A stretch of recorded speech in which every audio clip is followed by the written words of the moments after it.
Aku masih perawan padahal sudah nikah 6 tahun. Karena papa terus meminta cucu, akhirnya ku goda suamiku.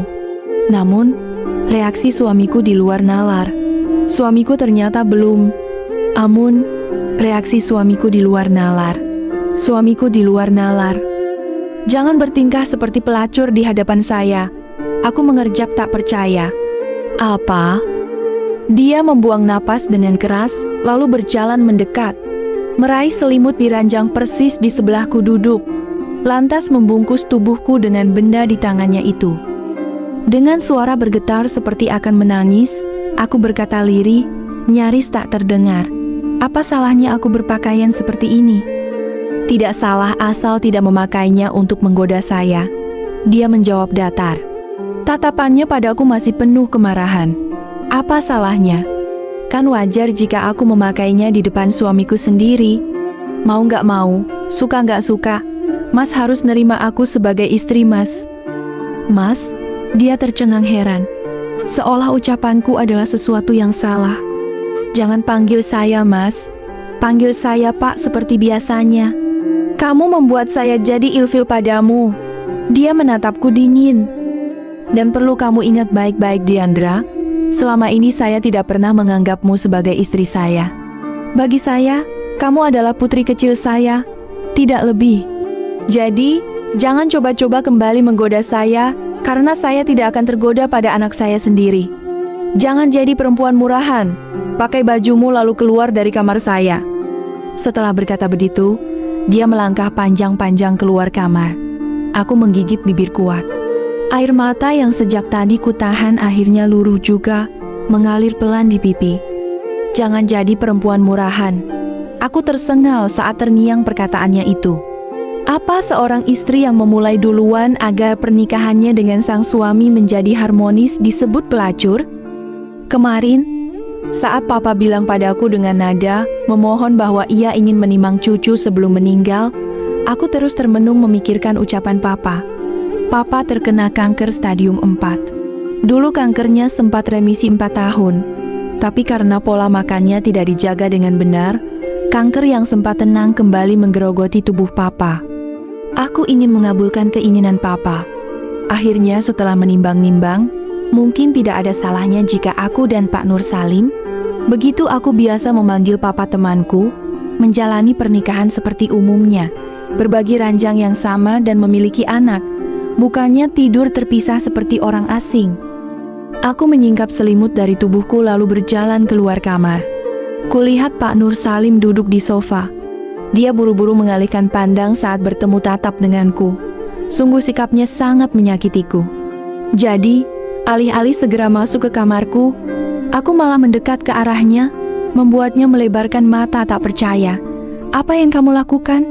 Tanyanya dengan wajah luar biasa kaget saat aku meraih tangannya dan menggenggamnya erat. Pak, panggilku lembut.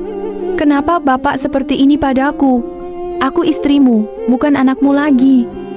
Pak Nur Salim menarik tangannya dengan kasar. Saya sudah bilang kan, jangan bersikap seperti ini. Saya tidak suka. Tapi sampai kapan, Pak? Sampai kapan kita akan terus seperti ini? Aku ingin menjadi istri yang sebenarnya untukmu. Aku ingin memberikan cucu untuk papa. Kamu tidak mengerti, desisnya frustrasi. Ini semua terlalu rumit untuk kamu fahami. Rumit apanya? Kita menikah, tidur bersama, punya anak. Sederhana kan? Aku mencoba meraih tangannya lagi, tapi dia menghindar. Tidak sesederhana itu, Diandra. Pernikahan ini seharusnya tidak pernah terjadi. Kalimat itu menghantamku seperti palu godam. Apa maksudnya? Apa maksud Bapak? Tanyaku dengan suara bergetar. Sudahlah, Diandra, lupakan saja. Lebih baik kamu kembali ke kamar dan beristirahat. Tidak, aku tidak akan pergi sebelum Bapak menjelaskan semuanya. Kenapa Bapak bilang pernikahan ini seharusnya tidak pernah terjadi? Apa karena Bapak tidak mencintaiku? Pak Nur Salim terdiam. Dia menatapku dengan tatapan yang sulit kuartikan. Ada penyesalan, kesedihan, tapi juga cinta. Bukan begitu, Diandra. Akhirnya dia berkata, Saya sangat menyayangimu, tapi bukan sebagai seorang istri. Lalu sebagai apa? Sebagai anak. Aku bukan anak kecil lagi, Pak. Aku sudah dewasa.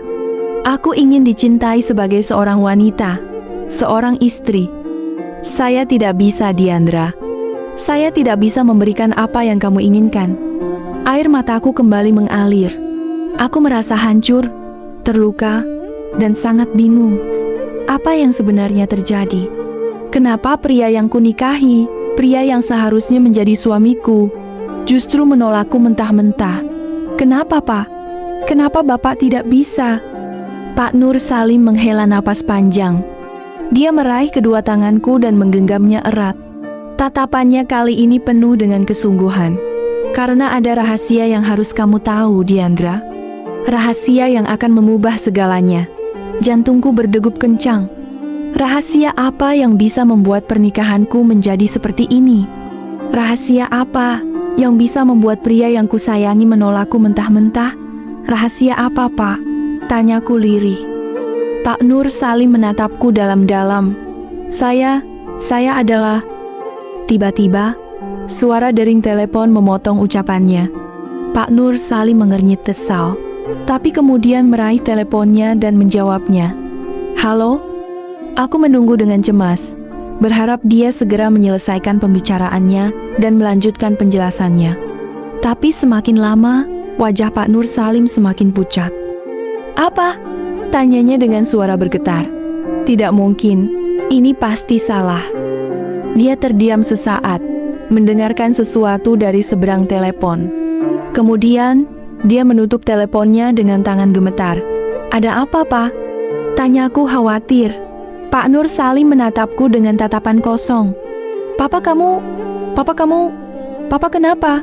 Papa baik-baik saja kan? Pak Nur Salim menggeleng pelan.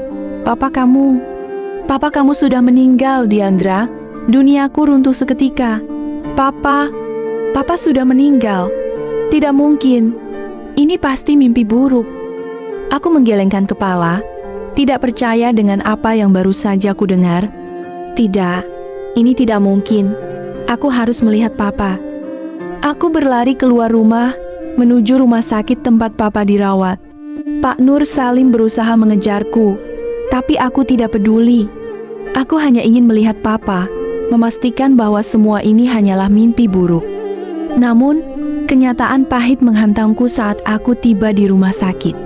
Aku melihat tubuh Papa terbaring kaku di ranjang, ditutupi kain putih. Air mataku pecah. Terima kasih sudah menonton video Limsis kelas kali ini. Jangan lupa like, komen, dan subscribe untuk video edukasi lainnya.